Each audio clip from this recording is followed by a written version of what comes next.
Welcome dear rockers, कैसे हो आप सभी। तो आज हम आपके लिए लेकर आ गए हैं 2025 में रिलीज हुई एक सुपर हॉलीवुड डिटेक्टिव थ्रिलर, एक ऐसा खतरनाक कातिल जिसके बारे में कल्पना भी नहीं की जा सकती। दोस्तों बहुत है इतना सा इंट्रो, क्योंकि मजा आने वाला है, आपको बता रहा हूं मैं। तो मूवी की शुरुआत होती है रात को, और जंगल बचाने का अवेयरनेस पैदा करने के लिए सरकार की तरफ से टीनेजर्स के लिए जगह जगह कैंपिंग अरेंज किया जाता है। ऐसे कई कैंप साइट होते हैं जिनके प्राइवेट ओनर्स हैं। ऐसे ही दोस्तों एक कैंप साइट का नाम है मैरीगोल्ड, एंड वहां पे वॉलंटियर के तौर पर एक लड़की काम करती है जिसे किसी अर्जेंट काम से बुलाया जाता है। वो भी रात को कैंप साइट पे आ जाती है और इंचार्ज से पूछती है, आज समर का आखिरी दिन है और कल मैं घर वापस जा रही हूँ, ऐसा कौन सा पहाड़ टूट पड़ा जो इतनी रात को यहाँ बुला लिया मुझे तुमने। इंचार्ज कहता है कि अरे इतना गुस्सा क्यों होती हो, सुना है कैंप साइट पर एक लाश है, चलो जाकर एक बार चेक कर लेते हैं, अगर लाश होगी तो पुलिस को खबर देंगे, बस हो गया काम। ये कहकर वो उस लड़की को साथ लेकर जाता है, एंड अब वो एक बिल्डिंग के पास आते हैं तो उस लड़की को काफी डर भी लगता है, क्योंकि पता है दोस्तों पिछले 2 दिनों से उसकी एक फ्रेंड ने उसे इस बिल्डिंग के बारे में कोई डरावनी कहानी सुना के रखी हुई है,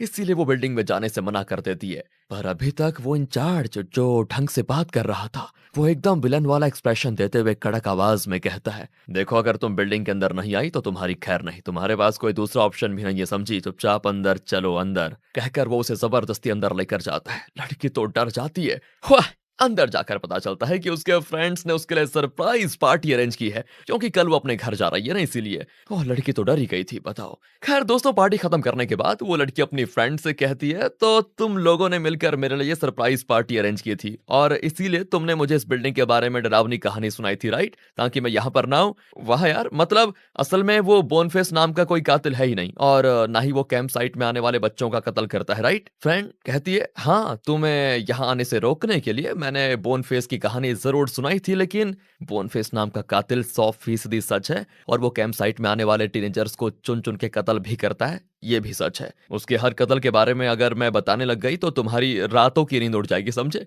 कल तुम्हें घर भी जाना है, चलो सो जाओ चुपचाप। इस तरह दोस्तों सब के सब यहीं पर सो जाते हैं, एंड आधी रात को नजर आता है एक डरावना रूप, हाथ में कुल्हाड़ी और मुंह पे बोन मास्क पहने हुए वो अंदर एंटर करता है। उसने कोट और बूट्स पहने होते हैं। वो वहां पर सो रहे हर एक बच्चे को बड़ी बेरहमी से कुल्हाड़ी से मार मार कर उनकी जान ले लेता है। जिस लड़की के लिए यहाँ पर पार्टी दी गई थी ना, वो किसी तरह बचकर बाहर भाग जाती है, पर बोन फेस उसे भी नहीं छोड़ता। उसका पीछा करके आखिरकार उसका काम तमाम करने वाला होता है, और वो अपनी जान की भीख मांगती है, लेकिन कातिल को कहां उस पर तरस आने वाला था, वो उस लड़की का भी कत्ल कर देता है। दोस्तों अब यहाँ से कुछ देर के बाद इस छोटे से टाउन का शरीफ जिसका नाम केविन है, और दूसरी पुलिस ऑफिसर जिसका नाम अगाता है, दोनों क्राइम स्पॉट पर पहुंचते हैं। इन्हें बुलाया था इस कैंप साइट की ओनर ने। ओह, यहाँ लाशों का ढेर देखकर दोनों चौंक जाते हैं, क्योंकि कुछ दिन पहले किसी दूसरे कैंपिंग साइट पर ठीक इसी तरह के कत्ल हुए थे। केविन कहता है कि कुछ दिन तो बोनफेस शांत रहा, और अब फिर से उसने अपना खतरनाक खेल शुरू कर दिया है। ये कत्ल कुछ देर पहले हुए हैं, मतलब बोनफेस जरूर जंगल में आसपास ही कहीं पर होगा। तुम जाकर जंगल में तलाशी करो, मैं यहाँ पर एविडेंस कलेक्ट करता हूँ और स्टेट पुलिस को भी इन्फॉर्म कर दूंगा। कि कहकर वो वॉकी टॉकी पर स्टेट पुलिस को इन्फॉर्मेशन दे रहा होता है, एंड इसी बीच अगाथा जो जंगल के अंदर गई थी वो केविन को आवाज देती है। केविन भी वहां पर जाकर देखता है कि एक पेड़ पर खून से लथपथ हथेलियों के निशान है। ये देखने के बाद केविन कहता है कि मतलब बोन फेस कत्ल करके जरूर इसी रास्ते से बच निकला, हम इसी रास्ते को फॉलो करके उसे पकड़ लेंगे। ये सोचकर वो दोनों आगे बढ़ते हैं, एंड वहां पर एक छोटा होटल होता है जो कि 24 घंटे खुला रहता है। अब उसको देखने के बाद केविन को शक होता है कि जरूर बोन फेस इसी होटल में छुपा होगा। होटल के बाहर कस्टमर्स की गाड़ियों पर एक नजर डालते हुए केविन और अगाथा होटल के अंदर जाते हैं। और दोस्तों यहाँ होटल के स्टाफ और कस्टमर्स को मिलाकर टोटल 10 लोग हैं, और क्योंकि केविन यहाँ का शेरिफ है तो वो इस होटल के ओनर जिसका नाम ओवेन है और यहाँ की वेट्रेस वेनेसा को बहुत ही अच्छे से जानता भी है। तो उन दोनों से पूछता है कि सुनो, पिछले 1 घंटे में यहाँ कोई नया कस्टमर आया क्या। अब क्या है कि पिछले 2 घंटों से दोनों काम में बहुत ही बिजी थे, तो उन्होंने इस बात पर ध्यान नहीं दिया था। केविन अब वेनेसा से पूछता है कि तुम यहाँ कब आई।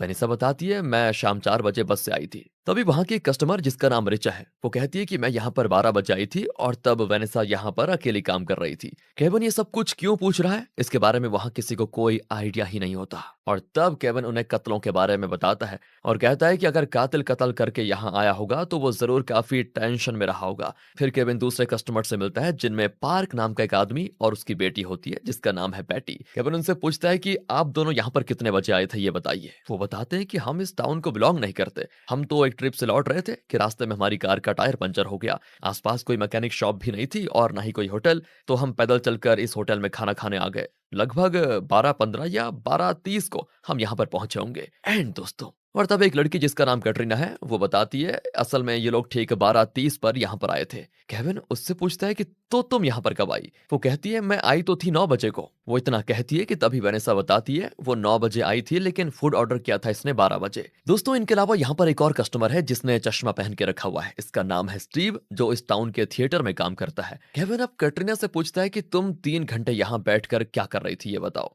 तो वो बताती है मैं एक फ्रीलांस फोटोग्राफर हूँ। 9 बजे यहाँ आने के बाद मैं कुछ देर के लिए जंगल के अंदर गई और कुछ फोटोज खींचे। अब केविन उसका कैमरा लेकर अगाथा को देता है और कहता है कि इसके फोटोज को चेक करो। फिर केविन अगले कस्टमर के पास जाता है जो कि एक कंस्ट्रक्शन वर्कर है और इस टाउन में बन रहे ब्रिज पर काम कर रहा है। इसका नाम है रॉब। वो बताते हैं कि ब्रिज का काम करने के बाद मैं यहाँ खाना खाने आया। एंड दोस्तों, वो ये सारी चीजें जरा अकड़ कर भी कहता है। और अब आखिर में बचे होते हैं 2 कस्टमर्स, जिनमें से एक जरा बुजुर्ग है जिसका नाम है जॉन और यंग आदमी का नाम है एलेक्स। केविन उनसे पूछताछ करता है कि तुम दोनों यहाँ पर कितने बजे आए? दोनों बताते हैं कि वो लगभग 1 घंटा पहले यहाँ पर आए थे। इसी बीच अगाथा कैमरा चेक करती है तो एक फोटो में बोन फेस का रूप दिखता है और ये बात कंफर्म हो चुकी है कि बोन फेस जरूर इसी रास्ते से बच निकला होगा और शायद इनमें से ही कोई बोन फेस हो, ये भी हो सकता है। वो सभी की आईडीज चेक करते हैं पर केविन होटल के बाहर रखे हुए कचड़े के डब्बे को चेक करता है जिस पर खून ही खून लगा होता है। अब इससे पहले कि केविन उसके अंदर चेक करता, अगाथा सबकी आईडीज ले लेती है। तब पता चलता है कि रॉब जो कंस्ट्रक्शन वर्कर है वो पहले मिलिट्री में था। बाहर खड़ी उसकी गाड़ी पर भी मिलिट्री लिखा होता है। तभी वो बुजुर्ग आदमी जिसका नाम जॉन है वो रॉब से कहता है कि अच्छा तो तुम मिलिट्री मैन हो, मुझे तो पहले ही शक था।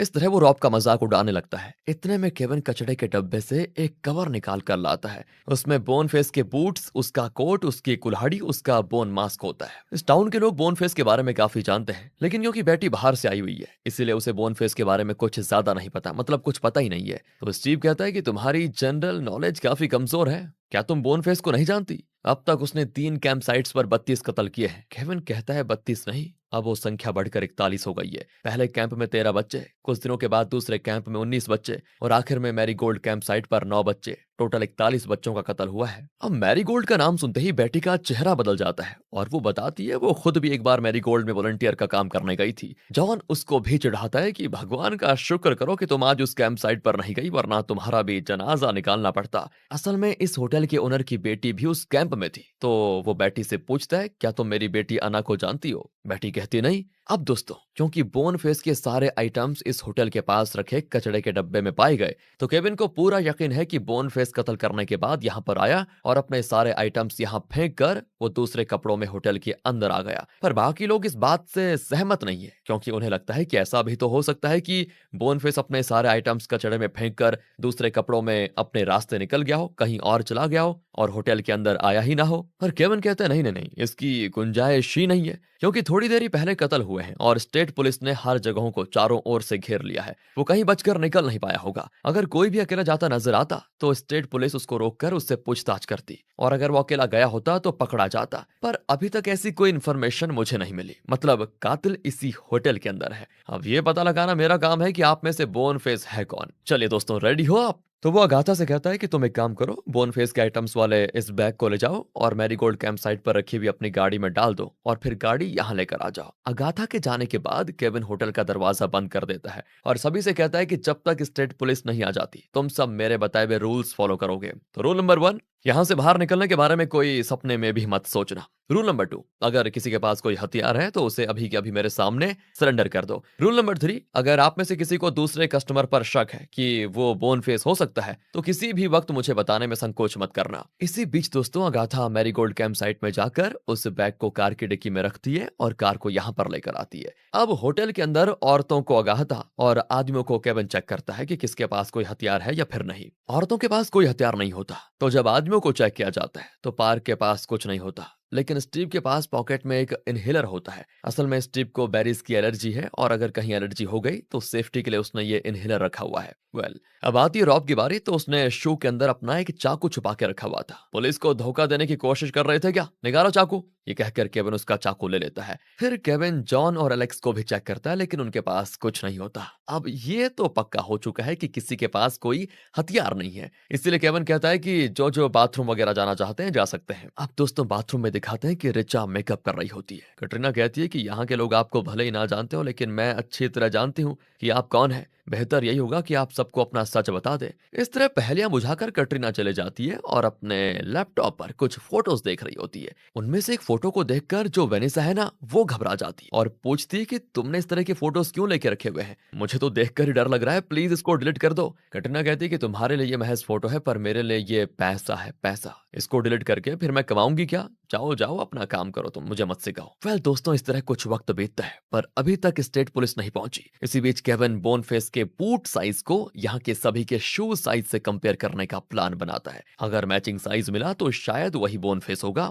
ये वो सोच लेता है। एंड यही सोचकर केविन पहले बोनफेस का बूट साइज देखता है जो कि 9.5 का है। फिर वो रॉब का शू चेक करता है तो वो होता है 10, पार का शू है 9। फिर केविन रिचा के पास जाता है तो वो डांट लगा देती है कि आपकी अकल क्या घास चरने गई है? बोनफेस एक आदमी है और आप आदमियों का शू चेक करने के बजाय मेरा क्यों चेक करना चाहते हैं, बताइए? क्या कभी तुमने सुना है कि किसी औरत ने 41 बच्चों का कत्ल किया है, और वो भी कुल्हाड़ी लेकर इतनी बेरहमी से? अरे जाइए जाइए, आदमियों का चेक कीजिए। इस पर जॉन भी उसकी हाँ में हाँ मिलाने लगता है। स्टीव कहता है कि रुकिए, शायद तुम अमेलिया डायर के बारे में नहीं जानती, जिसने 80-90s में अनाथ बच्चों को गोद लिया और उन्हें बारी बारी भी मार डाला, सिर्फ इसीलिए कि उसके खुद के बच्चे नहीं थे। और वो भी एक दो नहीं, पूरे 6 बच्चों को गोद लिया उसने और बड़ी बेरहमी से मार भी डाला। उसका जुर्म साबित भी हुआ और उसको फांसी भी हो गई। पर जब उसके घर में चेक किया गया तो पता है कितने बच्चों की लाशें मिली? 300 से भी ज्यादा। इसीलिए प्लीज औरतों को इतना कमजोर भी मत समझना, समझी? मतलब इस केस में इनको औरतों पर भी शक करना पड़ेगा। वैसे यहाँ पर जो औरतें हैं उन सब के शू साइज बोनफेस के बूट साइज से बहुत ही कम है,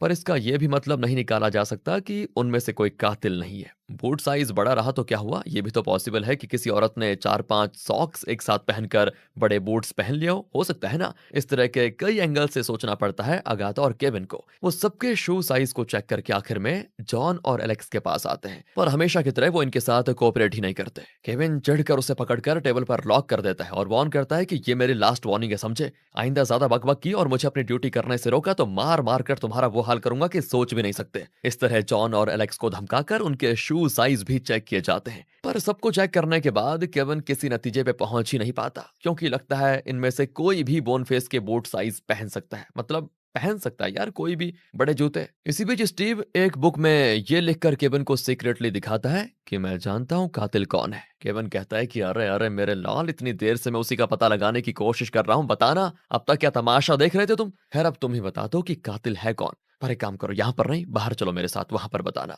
ये कहकर वो स्टीव को बाहर लेकर जाता है। इस पर होटल के बाकी लोग भड़क जाते हैं कि हम सभी को होटल में बंद करके सिर्फ उसको बाहर ले जाने का क्या मतलब? और तब उनके सवाल का जवाब देने के तौर पर केविन स्टीव को अंदर लेकर आ जाता है। पर स्टीव के मुंह से ये झाग क्यों निकल रहा है? और लगता है उसकी हालत बहुत ही खराब है, शायद उसको एलर्जी हो गई होगी। ये सोचकर वो उसके पॉकेट में इनहेलर को ढूंढते हैं, लेकिन इनहेलर होता ही नहीं। लाख कोशिशों के बावजूद भी वो स्टीव को बचा नहीं पाते और बेचारा मर जाता है। वैसे दोस्तों, आपने गौर किया स्टीव बहुत देर से सोडा पी रहा था, तो कहीं सोडे में कुछ मिला तो नहीं था? यही सोचकर केविन उसको एक प्लेट में डालकर टेस्ट करता है तो पता चलता है कि सोडा में स्ट्रॉबेरी जैम मिक्स किया हुआ है। और क्योंकि स्टीव को बेरीज से एलर्जी है, इसलिए उसकी हालत खराब हुई और वो ऐसी मौत मरा। जरूर किसी ने प्लान करके उसके सोडा में स्ट्रॉबेरी मिक्स किया था, और कहीं इनहेलर को यूज करके उसकी जान ना बच जाए, ये सोचकर उसका इनहेलर भी चुरा लिया। और अब सभी का शक वेनिसा पर जाता है, क्योंकि वही सभी को फूड और ड्रिंक सर्व कर रही थी। पर केविन कहता है कि इतनी जल्दी हम कोई फैसला नहीं कर सकते। वैसे स्ट्रॉबेरी जैम तो सभी के टेबल पर रखा हुआ है, मतलब तुम में से कोई भी उसके ड्रिंक में ये मिक्स कर सकता था। फिर वो स्टीव की बॉडी को बाथरूम में शिफ्ट कर देते हैं। केविन को बड़ा गुस्सा आता है कि मेरे रहते यहाँ पर बताओ यार एक और कत्ल हो गया।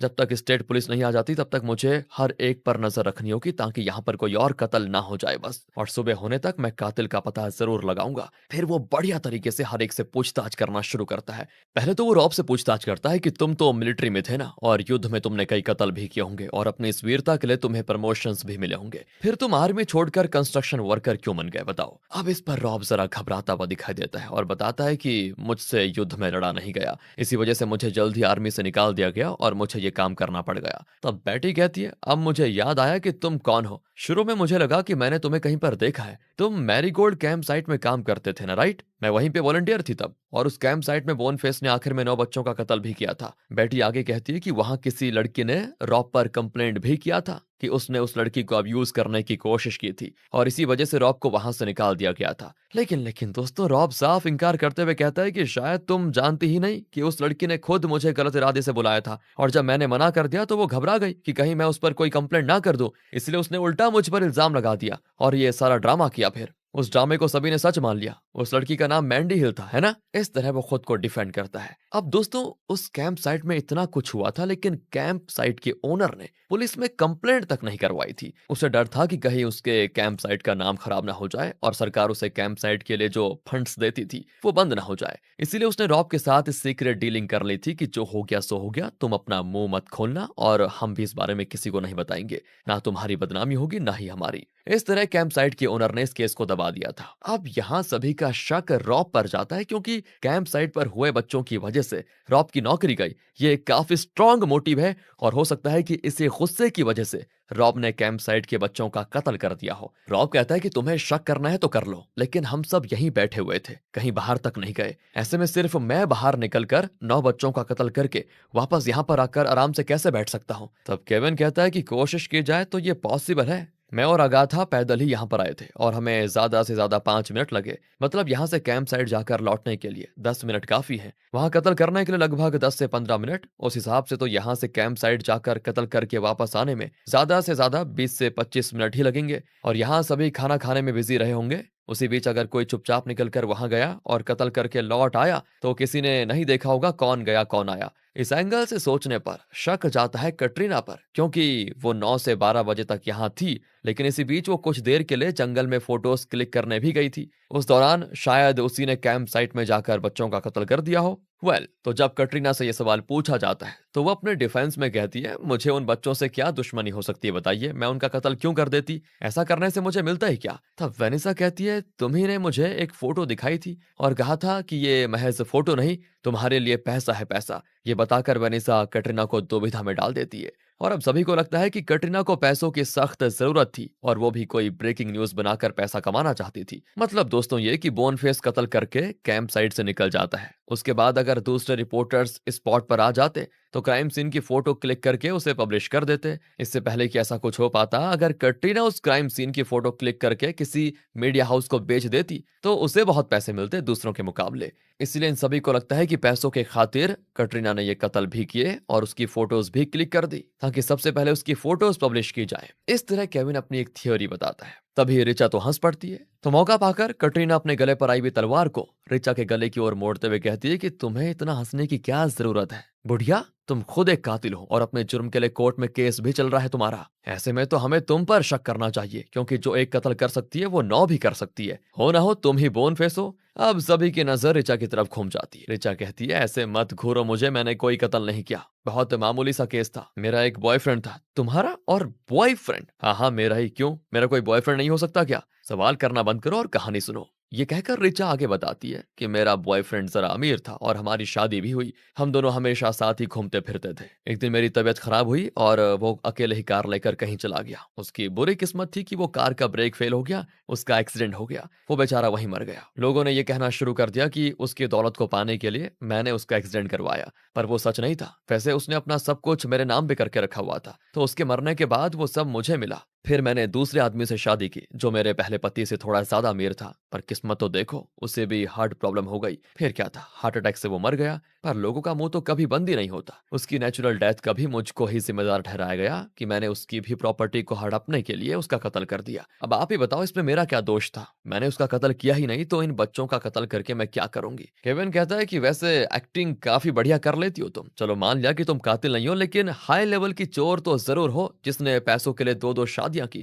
खैर अब तुम्हारा ये सड़ा सा ड्रामा हमको नहीं देखना, अपनी कहानी प्लीज यहीं पर बंद कर दो। इस तरह केविन एक और पूछताछ कर रहा है तो दूसरी ओर जॉन दोस्तों चुप नहीं रहता और पार्क को उकसाता है कि तुम्हारी बेटी तो मैरी गोल्ड कैंप साइट पर वॉलंटियर थी ना। ये भी हो सकता है कि वहां उसकी किसी के साथ प्रॉब्लम हुई और बदला लेने के लिए बाप बेटी ने मिलकर उन बच्चों का कत्ल कर दिया। हो सकता है ये भी। अब अगाथा पार्क से पूछती है कि आप किसी ट्रिप से लौट रहे थे, राइट? तो आप किस रास्ते से गए और किस रास्ते से लौटे? पार्क कहता है कि हम तो हाईवे 40 से ही गए थे और उसी रास्ते से वापस भी लौटे। यहाँ पर ताज्जुब की बात यह है कि मैरी गोल्ड से पहले जिन 2 कैंप साइट्स में इस तरह के कत्ल हुए थे, वो भी उसी रास्ते में पड़ते हैं। इसीलिए अब शक पार्क और बेटी पर जाता है। पार्क को गुस्सा आ जाता है कि जॉन की वजह से सब उसी पर शक कर रहे हैं, इसलिए वो जॉन से तो लड़ने पे उतर आता है। तभी केविन उनको रोकने बीच में घुसता है कि पलक झपकते ही जॉन केविन पर और एलेक्स अगाथा पर हमला करने लगते हैं। लेकिन केविन और अगाथा के पास गन होती है, तो किसी तरह वो उन दोनों को कंट्रोल में ले लेते हैं। केविन अब जॉन के पेट में पंच करता है। उसके पेट में जो कुछ था वो सब मुंह से बाहर निकल आता है।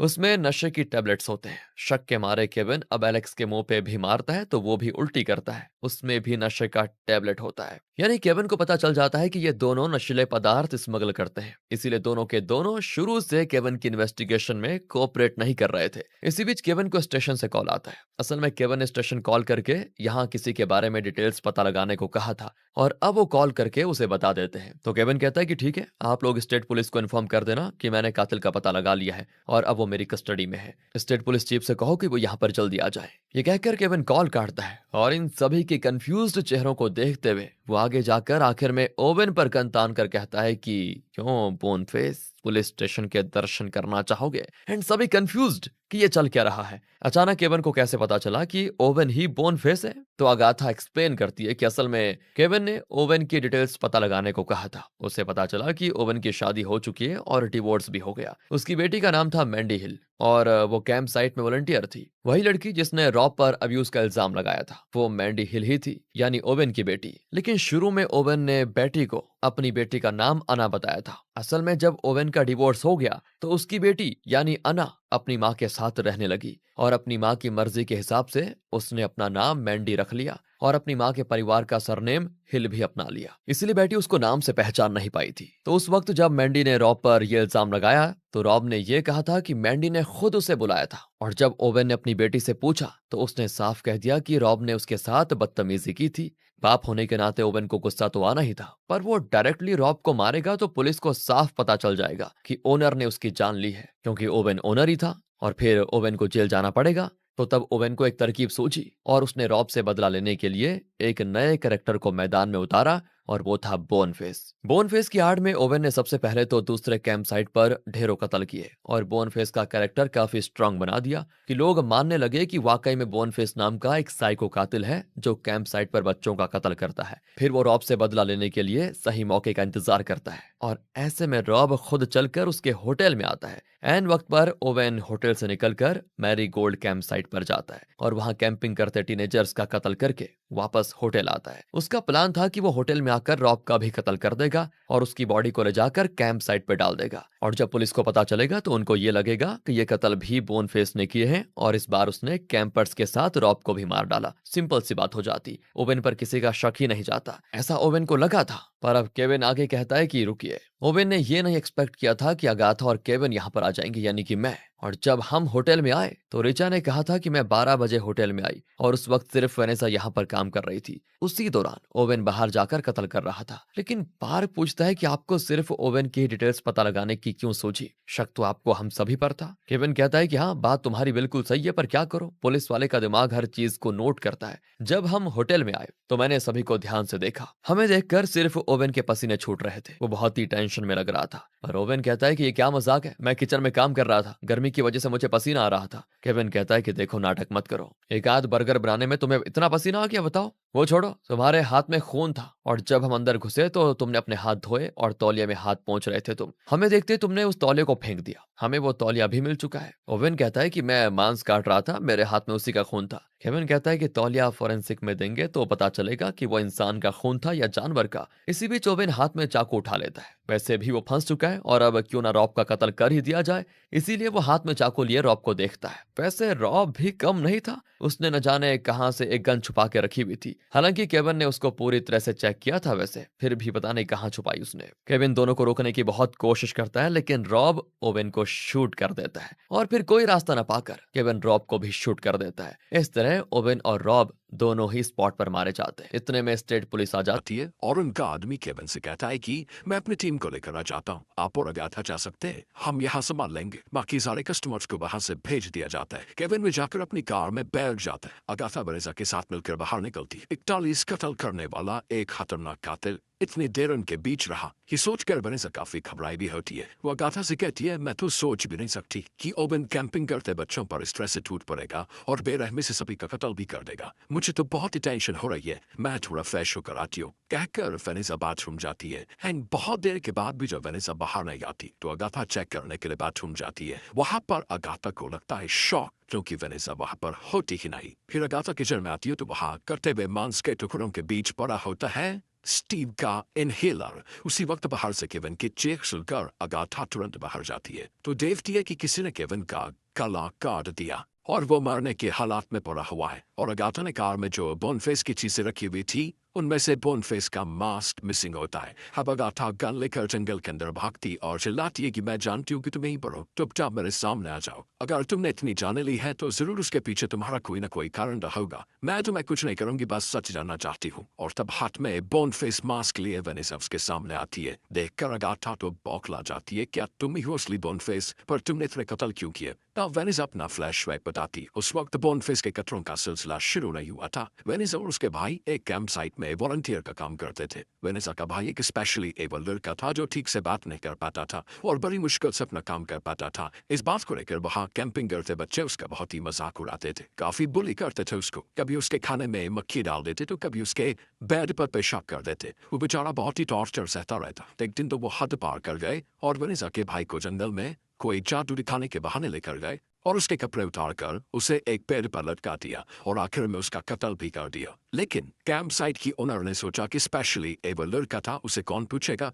और तो और अगर लोगों को पता चला कि यहाँ पर कत्ल हुआ है तो सरकार कैंप साइट को बंद कर देगी और ओनर की आमदनी रुक जाएगी। इसलिए उसने पुलिस से झूठ बोला कि उस लड़की की दिमागी हालत ठीक नहीं थी, इसलिए उसने खुदकुशी कर ली। और अपने भाई के साथ हुए अन्याय के बाद वेनेसा चुप नहीं रहने वाली थी। उसने बोनफेस नाम का एक कैरेक्टर अपनाया और अपने भाई के कत्ल का बदला लेने के लिए उसने कैंप के 13 टीनेजर्स को तड़पा कर मार डाला। पर 13 कत्ल करने के बाद भी उसका हौसला ठंडा नहीं हुआ और कुछ दिन के बाद किसी दूसरी जगह एक कैंप साइट पर जाकर वहां पर कैंपिंग करते हुए 19 बच्चों को मार डाला। उसके बाद उसने ये सिलसिला बंद करने का फैसला किया तो था, लेकिन वो रोज जिस बस से होटल में काम करने जाती थी उस रास्ते पर मैरीगोल्ड कैंप साइट पड़ता था। रोज उस कैंप को देख देख कर उसे अपने भाई की याद आती थी और उसके अंदर फिर से कत्ल करने का भूत सवार हो गया। वो अपना आपा खो चुकी थी। उस रात जब ओवेन बाहर टहल गया था तब वेनेसा बाहर गई और मैरीगोल्ड कैंप साइट पर जाकर उसने 9 बच्चों का कत्ल कर दिया और चुपचाप होटल वापस भी आ गई। वो इतनी सावधान थी कि ना उसे किसी ने बाहर जाते देखा और ना अंदर आते।